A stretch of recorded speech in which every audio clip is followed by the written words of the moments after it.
وَمَن يُؤْمِن بِاللَّهِ يَهْدِ قَلْبَهُ وَاللَّهُ بِكُلِّ شَيْءٍ عَلِيمٌ. جو بندہ اللہ پر ایمان رکھتا ہے تو اللہ تعالیٰ اس کے دل کو ہدایت دیتا ہے. اللہ پر ایمان رکھتا ہے تو دل کو ہدایت ملتی ہے. کیسے ملتی ہے؟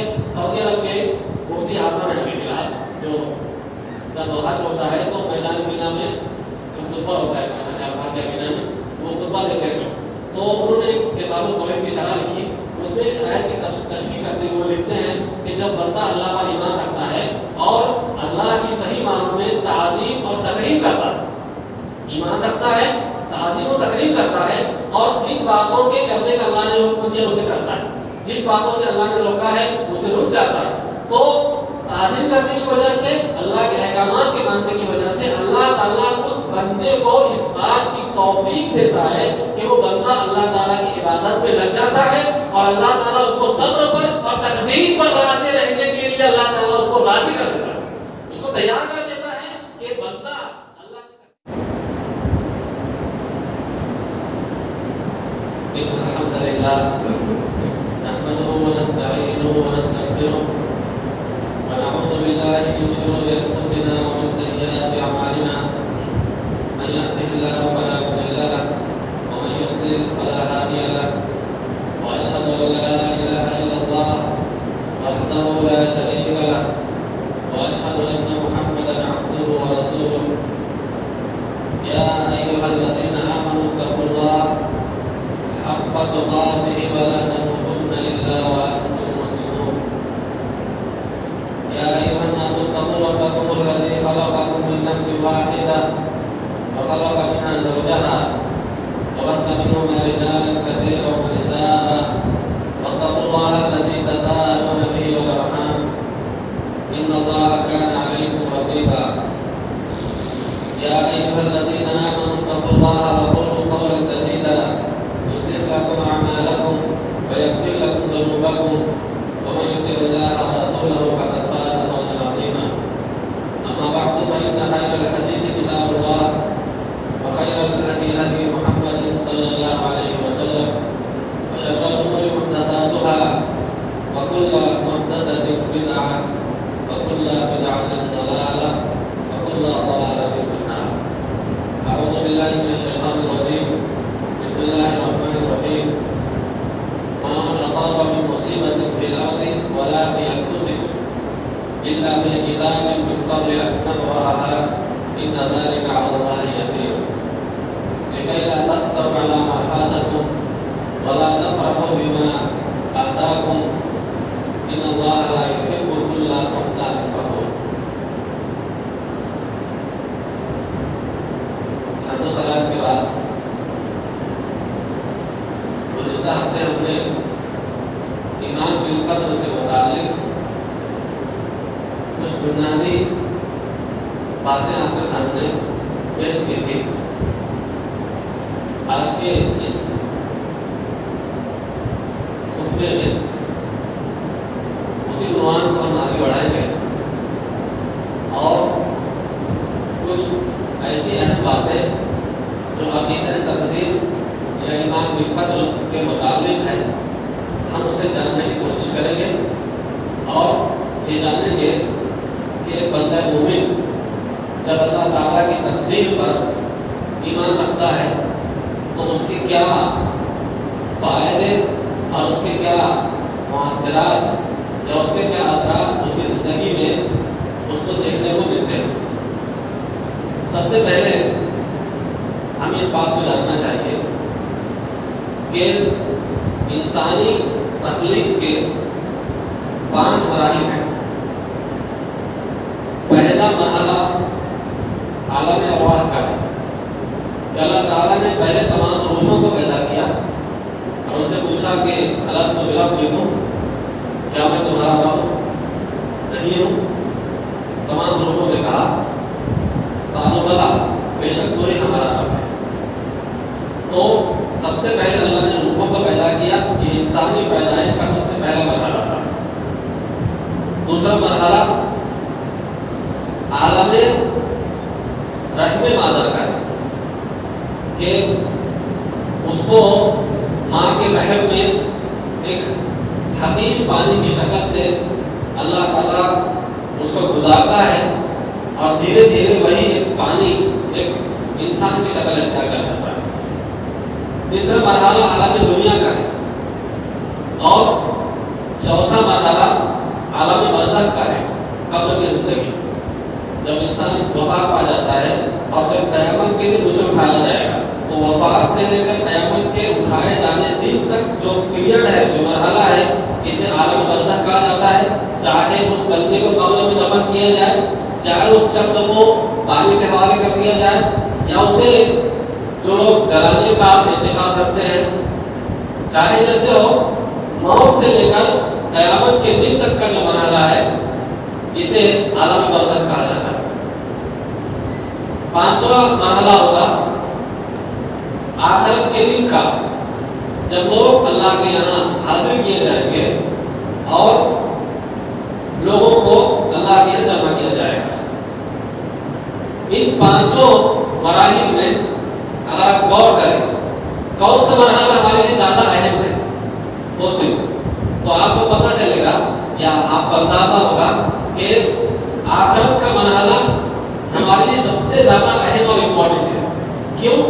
اس لیے کہ آخرت میں جو شخص کامیاب ہو گیا حقیقت میں وہی کامیاب ہے، لیکن ہم یہاں ہلکا سا فرق کریں گے۔ وہ فرق یہ ہے کہ آخرت تو اہم ہے ہی، لیکن بحیثیت سبب کے آخرت کی زندگی کے مقابلے میں دنیا کی زندگی زیادہ اہمیت کی حامل ہے۔ کیوں؟ اس لیے کہ آخرت تو نتیجے کا دن ہے اور یہ دنیا امتحان کا دن ہے، امتحان کے مواقع ہے یہاں۔ تو جو بندہ امتحان میں پرچہ صحیح لکھے گا اس کا نتیجہ اچھا ہوگا۔ اسی لیے جو دارالجزا ہے، آخرت کا جو دن ہے، وہ ہمارے لیے زیادہ اہمیت کا حامل ضرور ہے، لیکن بحیثیت سبب کے یہ دنیا جو دارالامتحان ہے یہ ہمارے لیے بھی بہت زیادہ اہمیت کے حامل ہے۔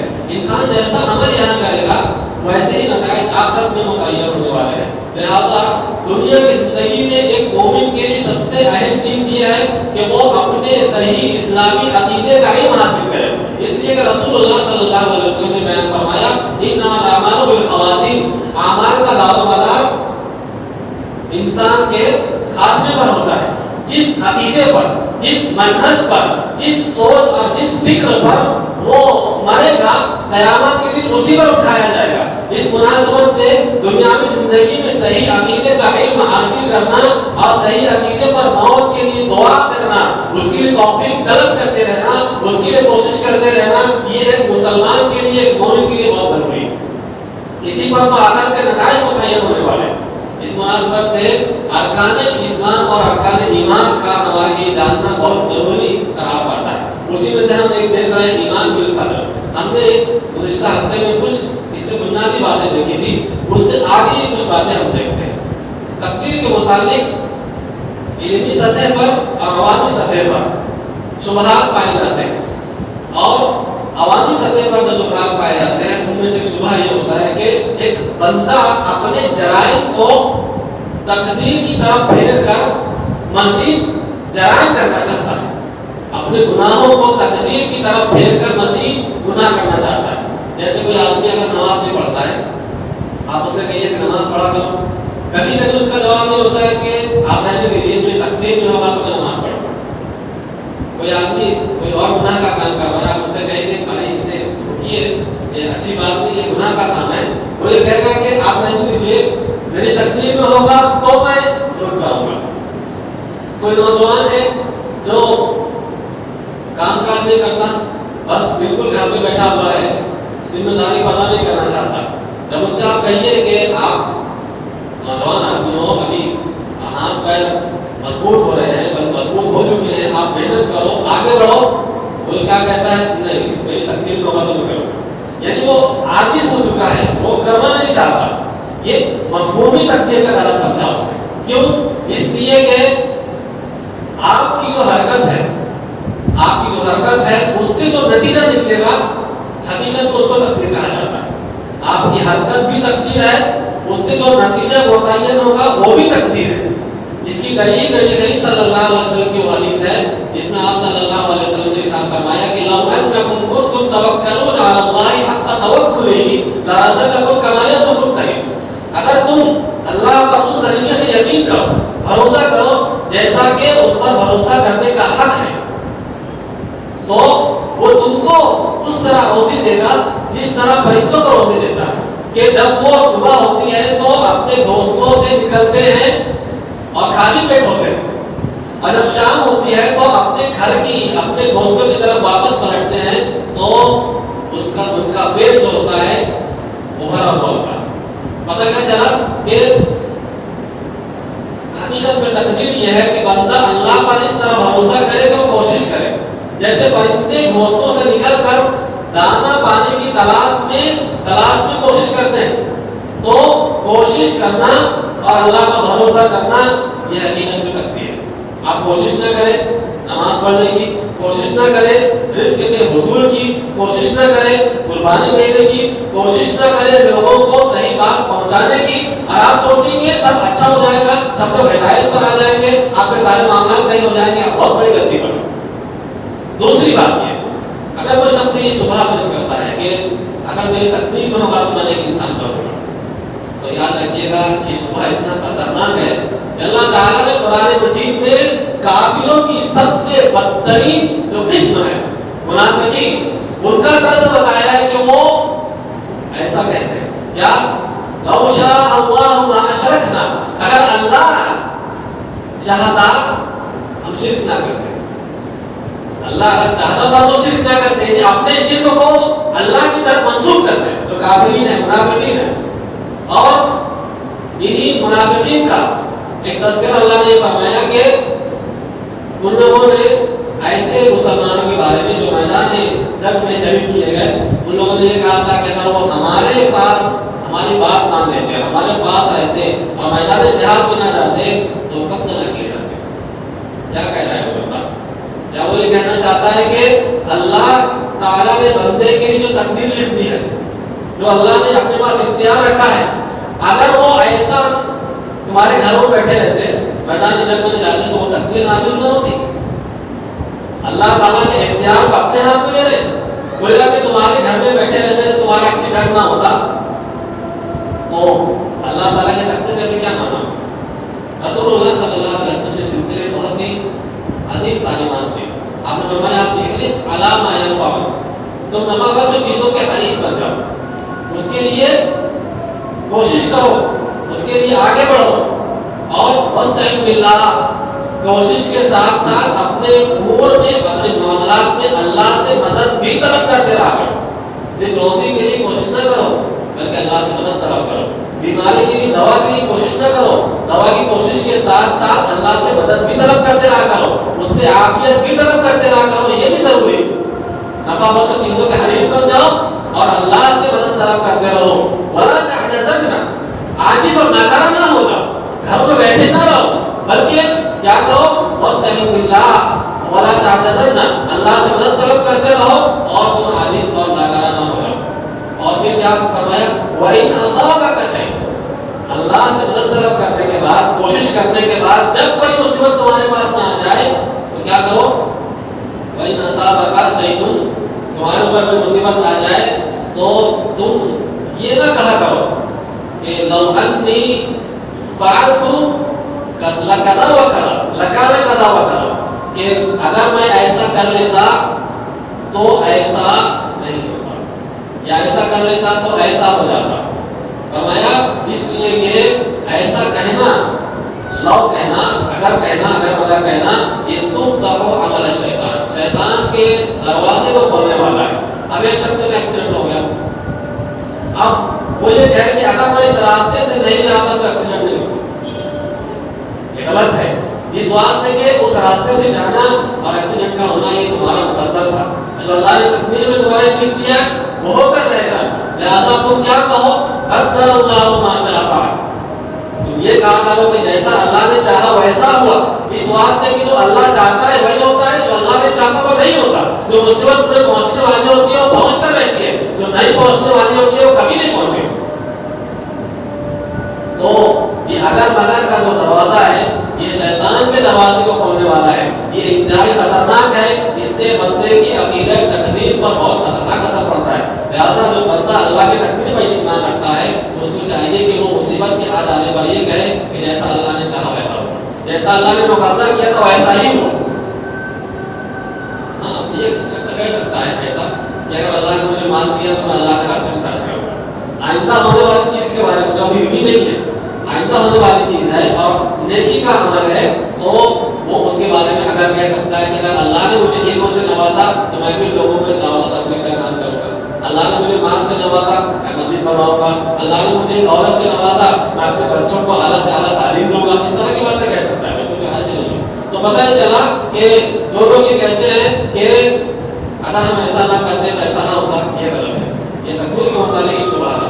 اب ایک چیز اس میں یہ پائی جاتی ہے کہ بعض لوگ بیمار ہوتے ہیں، بیمار ہونے کے بعد وہ یہ کہتے ہیں کہ میرے مقدر میں ہوگا تو میں اچھا ہوں گا، مجھے دوا علاج کی ضرورت نہیں، یہ غلط ہے۔ کیوں غلط ہے؟ اس لیے کہ تقدیر کی ایک قسم ہے تقدیر معلق، ایسی تقدیر کہ اس کے بارے میں بندے کو اختیار دیا گیا ہے کہ اگر وہ ایسا کرے گا تو ایسا ہوگا، ایسا نہیں کرے گا تو ایسا نہیں ہوگا۔ جیسے بیمار ہوا، علاج کرے گا تو شفا مل جائے گی، علاج نہیں کرے گا تو شفا نہیں ملے گی، یہ دونوں چیزیں تقدیر ہے۔ ایسے ہی جیسے بندے کو اللہ تعالیٰ نے عقلوں سے نوازا، شعور سے نوازا، آنکھ سے نوازا، کان سے نوازا، اب اگر وہ اللہ اور اس کے رسول کی راہ اختیار نہ کرے، توحید کی راہ اختیار نہ کرے، بلکہ اپنے باپ دادا کے مسلک پر چلتا رہے، سماج اور معاشرے کی رسم و رواج کو اپناتا رہے، اور وہ یہ کہے کہ میں بھی تو نماز پڑھتا ہوں تو سورہ فاتحہ میں دعا کرتا ہوں اللہ سے، ہم بھی تو اللہ سے ہدایت طلب کرتے ہیں، لیکن ہدایت کے لیے وہ کوشش نہیں کرتا ہے، تو کوشش نہیں کرنے کی وجہ سے وہ آدمی گنہگار مانا جاتا ہے، وہ اپنے آپ کو کوسے، تقدیر کو نہ کوسے۔ اب اس کے بعد ایک چیز یہ بچتی ہے کہ کیا تقدیر جو اللہ نے لکھ دی ہے اس میں کوئی رد و بدل ہو سکتا ہے؟ تو اس کا جواب نفی ہے کہ رد و بدل نہیں ہو سکتا، لیکن تقدیر کی کچھ اقسام ہیں جس میں کچھ تبدیلی کی گنجائش معلوم ہوتی ہے۔ جیسے ایک تقدیر کو لوح محفوظ میں فی لوح محفوظ اس کو کہا گیا، جیسے میں نے پچھلے ہفتے بیان کیا کہ اللہ نے تقدیر کو دنیا بنائے جانے کے 50,000 سال پہلے لکھا، اس کو لوح محفوظ میں لکھ کے رکھ دیا اور قلم خشک ہو گئے، تو لوح محفوظ میں جو تقدیر اللہ نے لکھی ہے یہ اٹل ہے، اس میں کوئی رد و بدل نہیں ہوتا۔ تقدیر بدلتی ہے کون سی؟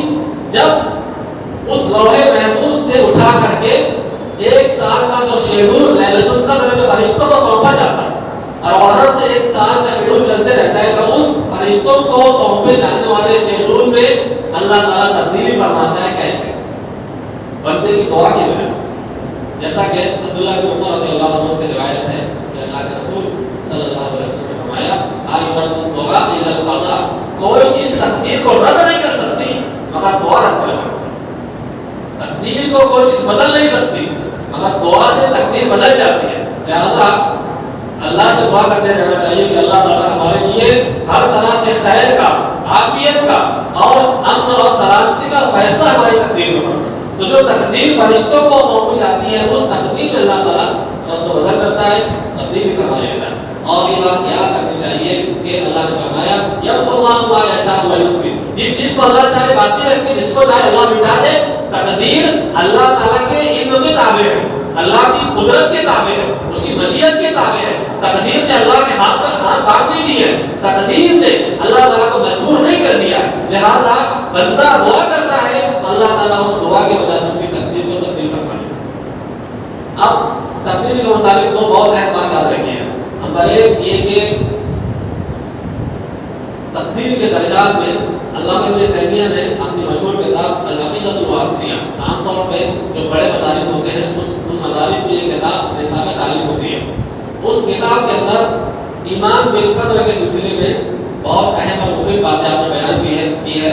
اس میں سے ایک بیان کرتے ہیں کہ الایمان بان اللہ، تقدیر پر ایمان لانے میں یہ بھی چیز شامل ہے کہ بندہ اس بات کو جانے کہ علم ما بان اللہ علم ما خلق عاملون، کہ اللہ تعالی اس بات کو جانتا ہے کہ اس کی مخلوق آگے چل کر کیا کرنے والی ہے، اور اسی علم کی مناسبت سے اللہ تعالیٰ نے اپنے بندوں کی تقدیروں کو لوح محفوظ میں قلمبند کیا، ان کو لکھا ہے اللہ نے، اور جس اندازے سے اِنَّا كُلَّ شَيْءٍ خَلَقْنَاهُ بِقَدَرٍ کہ ہم نے ہر چیز کو ایک اندازے سے، ایک مقررہ اندازے سے پیدا کیا ہے، تو اللہ تعالیٰ نے جو اندازہ لگایا ہے وہ بالکل درست اور صحیح ہے، اور اس کے علم کی وجہ سے اس کو معلوم ہے کہ آگے چل کے مخلوق کیا عمل کرنے والی ہے۔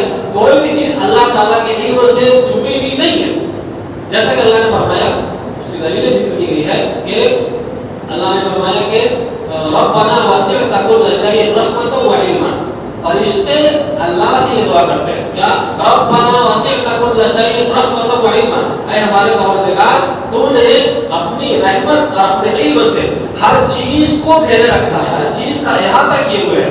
کوئی بھی چیز اللہ کے احاطے سے، اللہ کے علم سے، اللہ کی گرفتوں سے اور اللہ تعالیٰ کی قدرت سے باہر نہیں ہے۔ ہر چیز جو اللہ نے تقدیر میں لکھی ہے وہ اللہ تعالیٰ کے علم میں ہے، اللہ تعالیٰ اس کو گھیرے ہوئے ہے۔ بندے کو چاہیے کہ جب وہ تقدیر میں ایمان رکھے اس بات کا بھی علم رکھے کہ اللہ تعالیٰ نے ہر چیز کا احاطہ کر رکھا ہے۔ دوسری جگہ ارشاد ہوتا ہے سورۃ طلاق کے اندر لِتَعْلَمُوا أَنَّ اللَّهَ عَلَىٰ كُلِّ شَيْءٍ قَدِيرٌ، تم یہ جان لو کہ اللہ ہر چیز پر قادر ہے، وَأَنَّ اللَّهَ قَدْ أَحَاطَ بِكُلِّ شَيْءٍ عِلْمًا، اور اللہ تعالیٰ اپنے علم سے اللہ نے ہر چیز کو گھیرے رکھا۔ دوسری چیز یہ کہ تقدیر اللہ کی مشیت کے تابع ہے، بہت اہم چیز ہے۔ اللہ کی مشیت کسے کہتے ہیں؟ مشیت بمعنی ارادہ کے، مشیت کسے کہتے ہیں؟ اللہ تعالیٰ کا کسی چیز کا ارادہ کرنا۔ اب اللہ نے تقدیر کو لکھا اور ہر عمل دنیا میں ہوتا ہے، چاہے وہ اچھا ہو چاہے برا ہو، وہ اللہ کی مشیت سے ہوتا ہے، اللہ کی رضا سے۔ یہ فرق یاد رکھیے، بعض لوگ کہتے ہیں کہ گناہوں کے بارے میں کہ یہ اللہ کی، اس میں اللہ کی رضا سے ہوتا ہے۔ اللہ کی رضا سے غلط کام نہیں ہوتا ہے، اللہ کی مشیت سے ہو سکتا ہے، نہیں کہہ سکتے۔ مشیت اور رضا میں کیا فرق ہے؟ مشیت میں یہ ہے کہ اللہ تعالیٰ کا ارادہ شامل ہوتا ہے، اور رضا کہتے ہیں کسی عمل سے راضی ہو جانا۔ اللہ تعالیٰ برے عمل سے راضی نہیں ہوتا، بلکہ اس میں اللہ کی حکمت ہے جسے ہم بس اوقات نہیں سمجھ پاتے ہیں۔ تو کوئی بھی چیز دنیا میں ہوتی ہے تو اللہ کی مشیت سے ہوتی ہے۔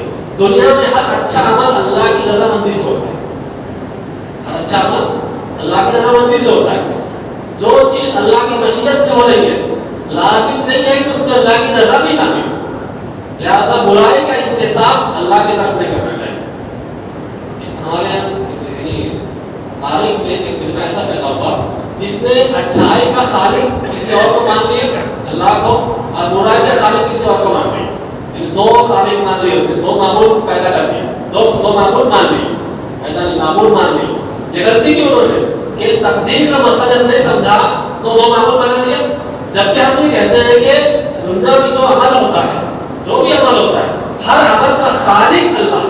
جب تقدیر کو آپ سمجھ رہے ہیں تو آپ کو یہ جاننا چاہیے کہ ہم جو بھی عمل کرتے ہیں اس کا خالق کون ہے؟ اللہ ہے۔ اور دنیا میں ہر چیز اللہ کی مشیت سے ہوتی ہے، اور تقدیر اللہ تعالیٰ کی مشیت کے تابع ہے۔ اور اس روئے زمین پر اور اس آسمانوں میں، زمین کے اندر، پانی کے اندر جتنے بھی عالم ہیں، سارے عالم میں وہی کچھ ہوتا ہے جو اللہ چاہتا ہے، اور وہ نہیں ہوتا جو اللہ نہیں چاہتا۔ یہاں تک کہ ہر ایک حرکت اور سکون بھی، اللہ نے کہتے ہیں کہ ایک حرکت اور ایک سکون بھی اس روئے زمین پر، زمینوں میں، آسمانوں میں اور اس روئے زمین پر کوئی حرکت اور کوئی سکون نہیں ہوتا مگر وہی جو اللہ چاہتا ہے۔ یہاں تک کہ آپ نے پڑھا نا قرآن میں، وَمَا تَسْقُطُ مِن وَرَقَةٍ إِلَّا يَعْلَمُهَا، کوئی پتا زمین پر نہیں گرتا ہے مگر اس کے گرنے سے پہلے ہی اس کو اللہ کا علم ہوتا ہے۔ کوئی پتا زمین پر نہیں گرتا ہے لیکن اللہ کو اس کا علم ہے، اور درخت کا کوئی پتا زمین پر نہیں گرتا مگر یہ کہ وہ اللہ کے حکم سے ہی گرتا ہے۔ بندہ ایمان بالقدر کے سلسلے میں اس بات پر ایمان رکھے، جب بندہ اس میں ایمان رکھتا ہے تو اس کو بہت سے فائدے حاصل ہوتے ہیں۔ ان فائدوں کا ذکر کرنا ضروری ہے ہمارے لیے کہ ہم جب ایمان بالقدر کی بات کر رہے ہیں ہمیں جاننا چاہیے کہ ایمان بالقدر کے فائدے کیا ہیں۔ اس کے بہت سے فائدوں کا ذکر کیا ہے، اور آپ اس بات کو جانتے ہیں کہ جب ایمان کی بات کی جاتی ہے اور اس کے ارکان کی بات کی جاتی ہے تو یہ اسلام کی بنیادوں میں سے، اور ایک بندہ مومن ایمان اور اسلام کی بنیادوں کے بہت سارے فائدوں کو اپنی زندگی میں دیکھتا ہے، محسوس کرتا ہے۔ تقدیر کے اتنے فائدے ہیں کہ اگر ان فائدوں کو آپ دیکھ لیں تو تقدیر کے اس باب کو اور تقدیر کے اس عنوان کو سمجھنے کا آپ کے اندر شوق پیدا ہوتا ہے، آئیے شیخ صالح حسین رحمہ اللہ نے العقیدۃ الواسطیہ کی شرح لکھی ہے. علامہ ابن تیمیہ کی عقیدے کی کتاب العقیدۃ الواسطیہ کی شرح لکھی ہے. سعودی عرب کے بہت ہی مایہ ناز عالم شیخ صالح حسین رحمہ اللہ نے اس میں انہوں نے تقدیر کے 5 فائدے بیان کیے ہیں. کچھ اضافے بھی بیان کیے جاتے ہیں. دیکھتے ہیں ہم اپنے اس بچے وقت میں کتنے فائدے کو استعمال کرتے ہیں. سب سے پہلا یہ کہ تقدیر پر ایمان لانے سے ایمان مکمل ہوتا ہے. اس کی بحث پچھلے ہفتے گزری کہ تقدیر پر ایمان رکھنا یہ ایمان کے بنیادی 6 ارکان میں سے ایک رکن ہے. جو آدمی تقدیر پر ایمان نہیں لاتا اس کا اسلام میں ایمان میں کوئی حصہ نہیں ہے, تو اس کا کوئی عمل اللہ کے یہاں قابل قبول نہیں ہوگا, اس واسطے کہ اس نے ایمان کے ایک رکن کا انکار کر دیا. لہٰذا یہ تقدیر پر ایمان لانے کی وجہ سے جب اللہ کی لکھی ہوئی اچھی اور بری تقدیر پر ایمان لاتے ہیں, اس سے بندے کا ایمان مکمل اور کامل ہوتا ہے. دوسرا فائدہ یہ ہوتا ہے کہ تقدیر پر ایمان لانے سے اللہ کی ربوبیت پر ایمان مکمل ہوتا ہے.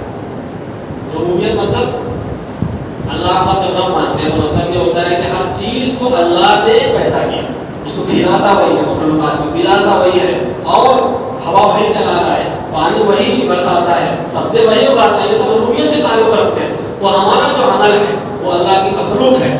تو ہم جب اللہ کی مخلوق اپنے عمل کو مانتے ہیں تو اللہ کو اپنے خالق مانا. تو تقدیر پر ایمان لانے کی وجہ سے ہمارے توحید ربوبیت, اللہ کی توحید ربوبیت پر ہمارا ایمان مکمل ہوتا ہے. اس کا تیسرا فائدہ یہ ہوتا ہے کہ جب بندہ اللہ کی قضاء و قدر پر, اللہ کی تقدیر پر ایمان رکھتا ہے تو وہ اس بات کو جان لیتا ہے کہ روئے زمین پر کوئی چیز ایسی نہیں ہے جو اللہ کے حکم کے بغیر اور اس کے ارادے کے بغیر ہوتی ہو. جب وہ یہ ایمان رکھتا ہے تو اپنے ذرا ایسا امور میں ایسی چیزیں جس میں بندے کو نقصان ہوا ہے, اس نقصان کو دور کرنے کے لیے وہ اللہ ہی کی طرف رجوع کرتا ہے. اور جب اس کو کوئی فائدہ پہنچتا ہے تو اس فائدے کے پہنچنے کے بعد وہ شکر کے طور پہ اس نعمت کا انتساب اللہ کی طرف کرتا ہے. جتنے ایسے لوگ ہیں جب مصیبت آتی ہے 24 گھنٹہ کا استعمال کر رہے ہیں, جب مصیبت آ رہی ہے تو کسی بابا کے پاس جا رہے ہیں, جب مصیبت آ رہی ہے اس کے دور کرنے کے لیے ایسے راستے اختیار کر رہے ہیں جن راستوں کو اختیار کرنے سے اللہ اس کے رسول نے صاف طریقے سے منع کیا ہے. تو جب بندہ اللہ کی تقدیر پر ایمان رکھتا ہے کہ زمین پر جو چیز نازل ہوئی ہے یہ اللہ کی تقدیر سے ہے, اللہ کی مشیت سے ہے, تو وہ نقصان پہنچنے کے بعد وہ راستہ اختیار کرتا ہے جو راستہ جائز ہے. جو راستہ حرام اور ناجائز ہے اس راستے سے اپنے آپ کو بچاتا ہے. کیوں؟ اسے پتا ہے کہ روئے زمین پر جو حکم نازل ہوا ہے, مجھے جو نقصان پہنچا ہے یہ خالصتاً اللہ کی طرف سے. اس کی توحید مضبوط ہوتی ہے, اس کا ایمان محفوظ ہوتا ہے. قرآن مجید میں اللہ تعالیٰ نے فرمایا ما اصاب من مصیبت فی الارض ولا فی انفسکم الا فی کتاب من قبل ان نبرأ. زمین میں کوئی مصیبت نازل نہیں ہوتی. ما اصاب من مصیبت فی الارض ولا فی انفسکم, زمین میں اور تمہاری جانوں میں کوئی پریشانی اور کوئی مصیبت نازل نہیں ہوتی ہے. الا فی کتاب من قبل ان نبرأ, مگر یہ کہ اللہ نے اس کے پیدا ہونے سے پہلے اپنے پاس کتاب میں یعنی لوح محفوظ میں ام الکتاب میں تقدیر میں اللہ نے اس کو اس کے پیدا ہونے سے پہلے لکھ دیا ہے. لِكَيْ لَا تَأْسَوْا عَلَىٰ مَا فَاتَكُمْ, تاکہ اگر تمہیں کوئی مصیبت پہنچ جائے, لِكَيْ لَا تَأْسَوْا عَلَىٰ مَا فَاتَكُمْ, تاکہ تم سے کوئی چیز فوت ہو جائے, کوئی چیز تمہیں نہ ملے تم اس پر افسوس نہ کرو, رجو ملال نہ کرو کہ مجھے اولاد نہیں ملی, مجھے اللہ نے امیر نہیں بنایا, مجھ پر اللہ کی اتنی نعمتیں نہیں ہیں. کوئی چیز تمہیں نصیب نہ ہوئی تو اس کے نصیب نہ ہونے پر غمگین نہ ہو جاؤ, اس پر افسوس نہ کرو. لکھے جاتا ہے سب علامات آتا ولا تفرحوا علی ما آتاکم, جو اللہ نے تم کو نعمت عطا فرمائی ہے, دولت سے نوازا, صحت سے نوازا, عزت و شہرت سے نوازا, اور بہت کچھ اللہ نے تم کو عطا کیا, اس پر اکرام نہ کہ میں تو بڑا آدمی, تو کون ہوتا ہے, اتنے بڑے خاندان سے تعلق رکھتا ہوں, ہمارے ابا کو تو نہیں جانتا, ہمارے ابا فلاں فیملی سے تعلق رکھتے تھے, پورے گجرات میں ان کا چرچا تھا. یہ نہ کرو. کیوں؟ ان اللہ لا یحب کل مختال فخور, اللہ تعالیٰ ہر تکبر کرنے والے شیخی خور کو پسند نہیں کرتا.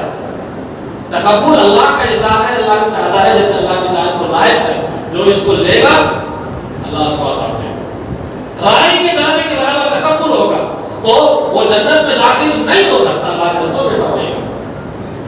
سعودی عرب کے عالم میں شیخ صالح مقامسی نوجوان عالم دکتور ہیں, کہتے ہیں کہ اللہ تعالیٰ جب کسی بندے سے خیر کا ارادہ رکھتا ہے تو اس کو عاجزی کی توفیق دیتا ہے. ہر ایک کے ساتھ اچھے اخلاق سے, نرمی سے, اپنے آپ کو چھوٹا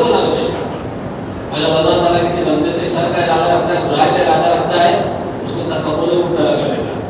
یہ تکبر ہی اس کی بربادی کے لیے کافی ہے۔ کسی کو حقیق سمجھنا اس کی بربادی کے لیے کافی ہے۔ جب بندہ اللہ کی تقدیر پر ایمان لائے، اللہ نے فرمایا کہ جو چیز تم کو نہ ملے اس پر افسوس نہ کرو، بلکہ یہ جانو کہ یہ اللہ کی طرف سے۔ کتنے ایسے لوگ ہیں جن کے یہاں اولاد نہیں، اب اولاد نہیں ہے تو یہ اللہ کا نظام ہے۔ کتنے ایسے جن کے پاس صرف بیٹیاں ہیں، یہ بھی اللہ کا نظام ہے۔ کتنے ایسے جن کے پاس صرف بیٹے ہیں، یہ بھی اللہ کا نظام ہے۔ اگر بندے کے پاس توحید نہیں ہوتی تو وہ اس کو بیٹے نہیں ہو رہا ہے تو کسی کیا پہنچ گیا، اس کے نام کی نظروں میں آنس دے رہا ہے، اس کے نام کی منت مانگ رہا ہے، وہ سمجھ رہا ہے کہ ایسا کرنے سے مجھے فلاں بابا اولاد دے دیں گے۔ بتائیے کہ جو چیز اللہ تعالیٰ کو نہیں دینا چاہتا وہ کوئی دوسرا دے دے گا؟ کوئی دوسرے کو آپ اللہ سے زیادہ بااختیار پا رہے ہیں؟ اس کائنات کے بنانے میں کوئی اللہ کا شریک ہے؟ اگر اللہ تعالیٰ کسی کو عذاب دینا چاہے یا پوری دنیا کو اللہ تعالیٰ برباد کرنا چاہے تو کیا کوئی نبی، کوئی ولی، کوئی فرشتہ، کوئی پیر، کوئی مرشد، کوئی فقیر تم کو اللہ کے عذاب سے بچا سکتا ہے؟ نہیں بچا سکتا۔ جب آپ نے تقدیر پر ایمان رکھا کہ اس روئے زمین پر جو بھی ہوتا ہے اللہ کی مشیت سے ہوتا ہے، تو اللہ نے بیٹا نہیں دیا، بیٹی نہیں دی یا اولاد سے نہیں نوازا، تو بندہ اللہ کی مشیت پر راضی رہے، میں اللہ کے رضا میں خوش ہوں، جیسا اللہ نے مجھے رکھا میں خوش ہوں۔ اللہ نے کوئی بیماری دے دی، جیسے کسی کو برس کی بیماری ہو جاتی ہے، کھجلی کی اور داغ وغیرہ کی، اس طرح سے کسی کو اللہ نے اپاہج رکھا، کسی کو اللہ نے نابینا رکھا، یہ سب اللہ کی مشیت سے ہے۔ اس پر اللہ نے اجر کا وعدہ کیا ہے، اس پر اللہ نے درجات کی بلندی کا وعدہ کیا ہے۔ جب بندہ تقدیر پر ایمان رکھتا ہے تو وہ یہ جان لیتا ہے کہ مجھ پر جو بیماری آئی ہے یہ اللہ کی مشیت سے ہے، لہٰذا اللہ تعالیٰ میرے بارے میں خیر کا اور بہتری کا فیصلہ کرنے والا ہے، میں اللہ کی رضا میں راضی ہوں، شرک نہیں کرتا ہوں، غلط راستے پر نہیں جاتا۔ کسی کو گھر میں کوئی آسم کے اثرات ہو گئے، اب کسی قاضی کے پاس گیا جو رقیہ شریعہ کرتے ہیں، اچھا نہیں ہوا، کسی نے بتایا کہ آپ کو نہیں معلوم ہمارے محلے میں فلاں ہیں، ایسی تعویذ دیتے ہیں کہ ایک تعویذ سے سب کام ہو جاتا ہے۔ اب عورتیں ہیں، چورن کی پھوڑی جس نے دی وہ ان کا سر نہیں ڈرائی کرنے میں کیا حرج ہے؟ اب وہ ڈرائی کرنے کے چکر میں آدمی شرک میں مبتلا ہو جاتا ہے۔ لیکن کوئی ایسی خاتون ہے جو اللہ پر ایمان کی قدر کو سمجھنے والی ہے، وہ یہ کہتی ہے کہ نہیں میری بہن، اللہ نے ہمارے لیے اس کو شرک قرار دیا ہے، ہم اللہ سے رجوع کریں گے، ہم شرعی راستوں کو اختیار کریں گے، جو راستے جائز ہیں ہم اس کو اختیار کریں گے، جن کو اللہ نے حرام قرار دیا ہے ہم اس کو اختیار نہیں کریں گے، چاہے موت ہو جائے۔ اس بیماری میں مر جانا اچھا ہے شرک کرنے سے بہتر۔ کب یہ عقیدہ بنتا ہے؟ تقدیر پر ایمان لاتا ہے۔ اس کے بعد جب بندہ تقدیر پر ایمان لاتا ہے تو اپنی نعمتوں کا انتساب اللہ کی طرف کرتا ہے کہ مجھے جو نعمت ملی ہے خالصتاً اللہ رب العزت کا تحفہ ہے، اللہ کا انعام ہے، لہٰذا وہ بندہ شکر کی طرف راغب ہوتا ہے۔ ہمارے یہاں کیا ہوتا ہے، بہت سارے لوگ خاندانی امیر ہوتے ہیں، لیکن دھیرے دھیرے ایسا ہوتا ہے کہ وہ امیری جو ہوتی ہے اور وراثت میں جو ملی کی دولت ہوتی ہے، وہ جو نوابی ہوتی ہے وہ معصیتوں میں اور برائیوں میں ختم ہو جاتی ہے۔ بہت ساری نوابیاں لٹ گئی، بہت ساری پراپرٹیاں ضائع ہو گئی، کیوں؟ جب بندے نے آنکھ کھولی تو بات دادا کو بہت امیر پایا، لیکن دین نہیں ملا تو اس نے اس نعمت کی قدر کو نہیں سمجھا۔